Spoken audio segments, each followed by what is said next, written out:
This clip is brought to you by SaveWithConrad.com.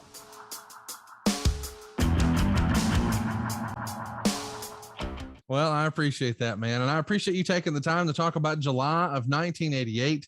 If you haven't checked out last week's episode, please do, because we talk about starting the Great American Bash Tour, but now we're going to pick up where we left off. On the first, we're in Norfolk, Virginia, and it's the 8-man steel cage match. You, Flair, Wyndham, and JJ losing to Sting, Luger, and the Road Warriors on top. Do you know why some of the cities got steel cage matches and others got war game matches? Does that make sense to you? Yeah, I don't know what the conversation would have been. I don't know if it was logistics of the arena.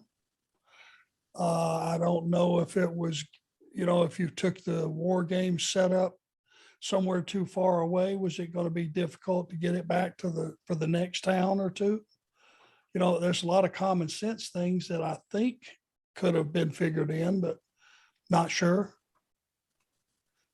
I think if you were going to make a big city and a big venue and maybe a place we had been to not too long ago that might have needed a shot in the arm, maybe it got the war games, something special. Sounds feasible. I totally agree. Talk to me a little bit about, in terms of preparing for all of these cage matches. There is just, and maybe there's not, I don't know. I've never done it, but it feels as if with all these cage matches, there's an expectation that guys are going to be bleeding. But if you're doing it over and over and over, night after night, are there certain precautions you want to take as a performer who's going to be asked to do that favor and time-honored tradition, or whatever we want to call it, because you want to, on the other end of this tour, come out looking somewhat like you're supposed to? Is there a Neosporin routine, or what does that look like? Everybody in the business should have, and probably did have, a couple of tubes of Neosporin in their bag.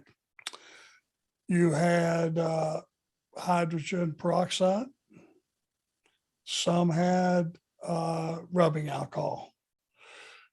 And the key was, is after the match, those mats are very, very dirty.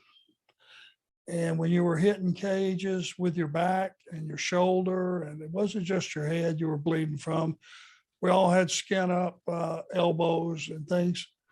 Main thing is take a long soapy shower and keep those injuries Neosporined up. Neosporin is a miracle drug for those folks out there that I'm sure all athletes know about it, but it is a wonder drug, and it will heal stuff up overnight, believe it or not. And the main thing was just keeping them clean, keep your injuries clean from day to day. Hey, it's Conrad Thompson. Thanks for checking out the podcast here on YouTube. Be sure to hit the subscribe button and the notifications bell so you get a notice anytime we upload some new content. And go save yourself some money right now. If you're in a 30-year loan or you have credit card debt, it's not a matter of if I can save you money. It's a matter of how much. Find out right now for free at SaveWithConrad.com.